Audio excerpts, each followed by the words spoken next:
his Pathways speech is, it's on dynamic leadership. It's the L5 speech in the dynamic leadership path, lead in any situation, and the speech is 8 to 10 minutes. I will, before I introduce Kireet, I want to give Kireet his purpose statements and his objectives for the speech. So the purpose of this project is for the member to apply the skills needed to successfully lead in a volunteer or other organization.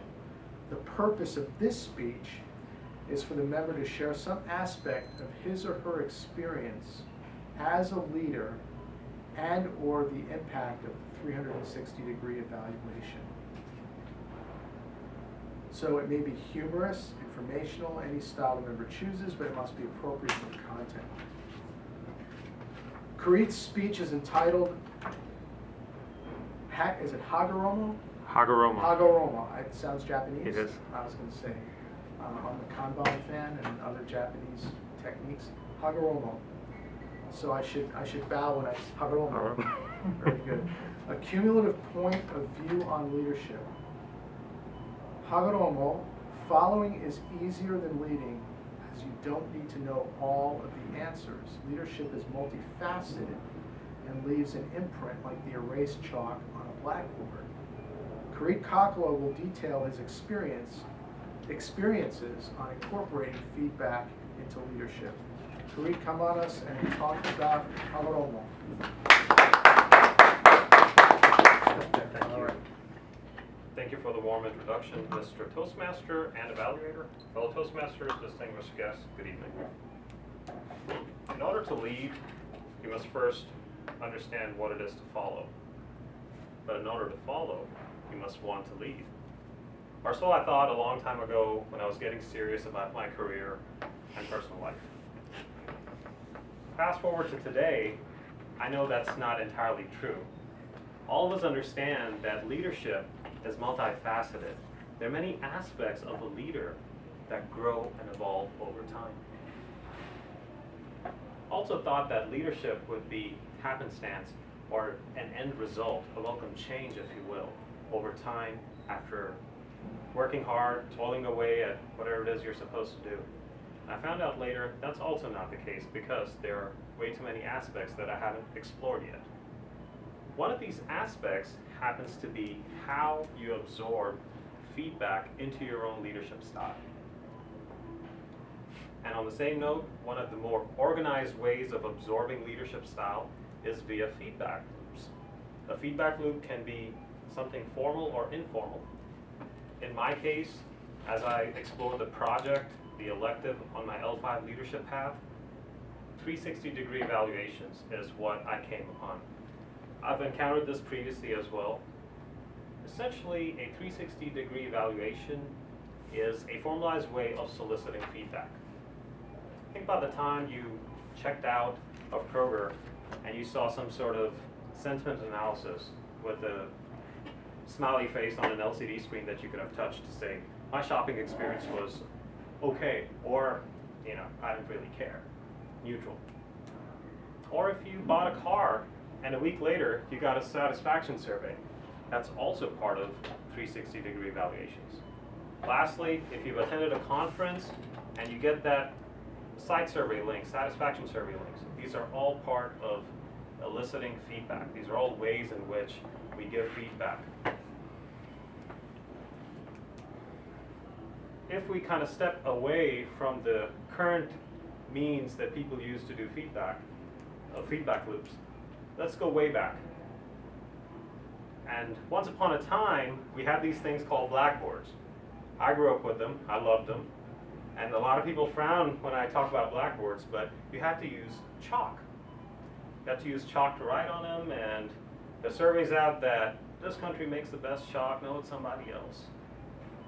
I want to see, raise your hands if you think the United States makes the best chalk there is. No faith. Come on. Raise your hands if you think it's Europe. How about Japan? I got 3 hands. Okay. The experts agree that the Japanese cracked this problem. They made the best chalk there is for decades to follow. I think in a span of 50 years, I never came across this problem when I went back. And Hagoromo was a Japanese company that exceeded at producing phenomenal products, which is the luxury sedan way of saying we have the best chalk that doesn't streak, that has no dust marks, so on and so forth. But when Hagoromo closed shop a couple of years ago, the supply was static and their demand skyrocketed the price. And all the mathematicians in the world, the leading mathematicians at UCLA, Harvard, Cambridge, started stockpiling boxes of chalk. There's a Harvard professor who stockpiled $30,000 worth of Hagoromo because he knew that though the company would get reacquired at some point, it wouldn't be the same chalk. It was that serious. I'll suffice it to say that the company has been reacquired. You can easily purchase Hagoromo products on Amazon. But I can also relate to the struggles the engineers, the marketing people, the leaders went through at that company. That's because Hagoromo didn't have the benefit of these 360-degree evaluations. Instead, they used ingenuity. The engineers thought, we see all these customers purchasing our product, they have voracious appetites, but they don't leave feedback. Why not come up with a chalk box survey? Essentially, they had a grid printed inside the chalk boxes with 3 smiley faces: happy, neutral, sad, and another checkbox saying, if you were to order our product, how many boxes would you obtain? And that is how they started voluntarily eliciting feedback from all their customers, or districts rather. And the word grew that, look, here's a company, they're small, and they're just outpacing everybody else. And the engineers also used this to figure out how the executives use the product, because the executives wrote with it as well. It was just such a good product. I think this is an illustrative example of how to use creativity in eliciting feedback from your customers and using that to improve your product over time. I'd also like to talk about 2 examples where I've incorporated this 360-degree evaluations and feedback into my work and lifestyle in general. Some of you may recall that last month I gave a speech on managing change, and I spoke about how we've had to move our chess club at HP. So you recall that we had to move our chess club 2 or 3 times. We finally settled down in the cafeteria. There were a lot of ups and downs, peaks and valleys. But at the end of the day, we got feedback from everybody that participated, prospects, and it was generally good. But we also publicized our feedback over time. We sent out qualitative, quantitative results. We started sharing the site surveys, exit polls. And that's really because we absorbed this Hagoromo way, which says that you need to understand where you currently are and grow constantly. And finally, you can't wait for feedback to come to you. You need to go to your feedback. You need to go to your audience and say, hey, how am I doing? It's almost like you're trusting a doctor saying, open me up, I trust you. Let me know exactly how you feel and I'll make it better. For my second example, I also sent out some emails within our Alpharetta-Milton Toastmasters Club saying, hey guys, can you please help me out? I'm trying to do an elective project and here's a 360-degree evaluation. And that was a completely different form of feedback, wasn't it? You see a form with a lot of criteria. It lets you rate the leader or individual saying, how does this person do consistently? How is their performance as a leader? Would you want to work with them again? Have they been successful in creating objectives and achieving them? On a scale of 1 to 5, rate them, blah, blah, blah. And it also takes time to explain that evaluation criteria. Some of you have actually responded, so thank you for that feedback. You weren't too cruel. And I've started absorbing it because I can see the connection points, the intersection points between Toastmasters and life. And it's on the leader requesting the feedback to absorb it. But I need to do that in a consistent manner, as the Hagoromo people did. You can't just think about the peaks and valleys. It's just small steps, but continuing that feedback cycle is what will help me move things forward as well. Lastly, let's use the chessboard as an example. You We obviously have the black and white pieces, and there are too many combinations to discuss, so we'll just pick a white knight and a black bishop. If you were one of these two pieces, it would be very important for you as this white knight to know what your teammates thought of you.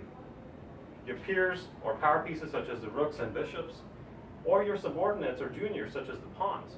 You want to know how they view you and your contributions. Are you an asset to the company?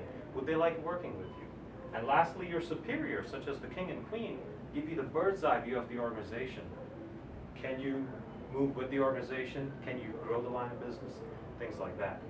But let's also not forget that on the opposite side of the board, you have the other team. This is your audience. This is the market. This is the world. So the 360-degree valuation really absorbs all this and brings it together. In closing, I'd like to talk about a speech, a quote out of a speech by Dr. King, who said that if you can't fly, run. But if you can't run, walk. And if you can't walk, crawl. But whatever you do, you have to keep moving forward. And it's this consistency, the Habermas way, where you can move forward and revisit all your assets and failures and convert them into positive points that will keep you successful. As I proceed one day, 1 hour, and one step at a time, I hope you too will continue to move forward. Thank you.